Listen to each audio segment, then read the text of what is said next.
Let's bring in Senate Minority Leader Mitch McConnell now. Leader, thank you so much for joining us on this holiday week. Good to see you. Glad to be with you. All right. So the Wall Street Journal this morning seemed to indicate that the Democratic Party, while in limbo, is aiming for a reset as they are going to now try again to push through these massive spending plans. Having spoken to Mitch McConnell in just recent days, or Joe Manchin in recent days, are you getting any indication that he will bend on this, that he will come around to his own party? Well, so far so good. He gave the American people the Christmas gift they needed. He killed this bill in its current form, which would have been really, really bad for America.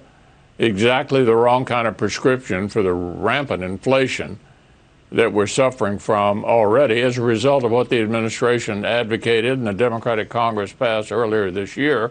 We dumped $2 trillion on the American economy, which is a major factor in this huge upsurge in inflation, the biggest inflation increase in 40 years. So I admire what Joe Manchin did. I don't expect them to give up. I think they'll keep coming back to him. I've suggested a good solution to his problem would be to come across the aisle and join us, where he'd be treated with respect. You recall the White House basically called him a liar Sunday, treated with respect, and find himself in agreement with the party he was caucusing with most of the time. If that's the case, what's keeping him from coming over? You'd have to ask him. This is a conversation we've had with him over the years. He is in a very red state, a very Republican state. He's trying to exist in today's Democratic Party, which is very hard. The Democratic Party today is the party of Bernie Sanders. They want to turn America into a socialist country. No wonder Joe Manchin is uncomfortable on the Democratic side of the aisle. I think he's, for example, the last pro-life Democrat in the Senate, the last one. No wonder he's uncomfortable. He'd be a lot more comfortable on our side, but that's a better question for you to ask him. I wonder if he, when you spoke to him about that, made your pitch to him, Leader, if he made any conditions, said if this were to happen. I know there was I saw it was reported that you said he could keep his chair committee on the Energy Committee, chairman position on the Energy Committee. Anything else that he said, hey, you know, if you were to make this happen? Well, look, I mean, he's never really indicated he's willing to do it, so I don't want to misrepresent his position. All right, important to say. He's been a lifelong Democrat. It's grabbing a lot of headlines. He's been a lifelong Yeah, he's been a lifelong Democrat. I don't expect this to happen. But if it did, it would be a positive thing for him and for the country, because we still have moderates on the Republican side of the aisle. Okay, so President Biden has indicated they're going to continue negotiating on this. They plan to win Joe Manchin over. He expects to bring this back up for a vote, or to bring it up for a vote at the earliest January. Do you anticipate that happening? Yeah, well, that's up to the majority leader. He sets the schedule. I don't, and he can bring it up anytime he wants to. And he's signaling they're going to try to convince the American people we ought to have the federal government take over all of our elections as well. So I don't think they've given up. They are what they are. They're the party of Bernie Sanders these days. They're going to keep pursuing that.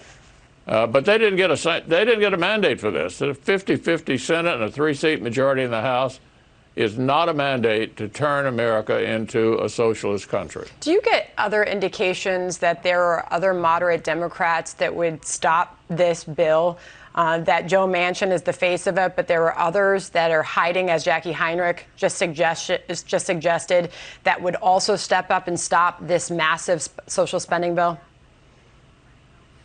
Honestly, I think we're down to just 2 moderate Democrats left in the Senate, Joe Manchin and Kyrsten Sinema. I don't think there are any left except those John 2. Tester's one of them, who's brought up inflation as a big problem he sees with a massive spending bill like this, there are others, obviously, that would be at risk for voting yes for something like this?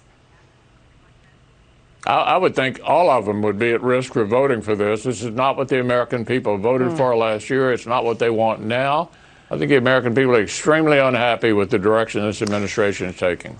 Senator, I also want to ask you about John Thune. Politico has a story this morning that there's an urgent request for John Thune to not leave. There are rumblings that he may have plans to retire. The latest that we're hearing is that his wife wants him to retire. She's done with it, reportedly.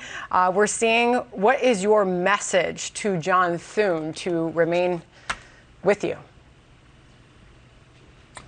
Well, his party needs him in the Senate, and the country needs him in the Senate, and I hope that Senator Thune will indeed, after the holidays, announce he's going to run for re-election. Okay, so no indication of retirement there.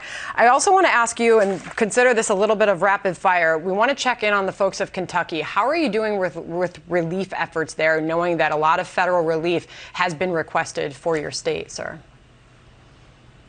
I spent 2 days touring the tornado-ravaged part of western Kentucky a few days ago. The early relief has been handled well by the administration.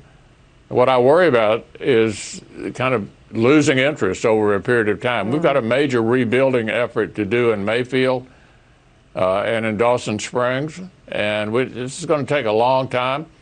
At the federal level, I'm going to do everything I can, and I know others will, to try to help finish the job of rebuilding these fine communities.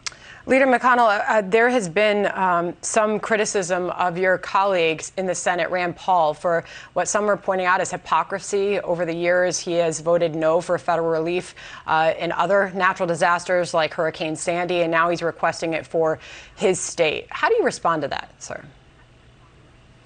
Well, you'll have to ask Rand. I do think Rand has been a principled conservative in the sense that he is deeply concerned about the deficit and federal spending, and he's a big boy. He can handle himself, and I'm sure he will. Want to finally ask you about Donald Trump and the shadow under which you continue to lead in the Senate. And I wonder what that's like for you, Senator, if you can just give us some color as we enter the midterm election year and wrap 2021. Oh, look, we're focusing on the present and the future. This administration, what it's doing to the country, how we feel about it. I'm focused on where we are right now and where we're going to be in 22. Okay, and you told us here first, you made your predictions. The House, you say, likely to flip. Appreciate your time. Leader McConnell, Merry Christmas and Happy New Year to you. Same to you. Pleasure to have you on. Thank you, sir.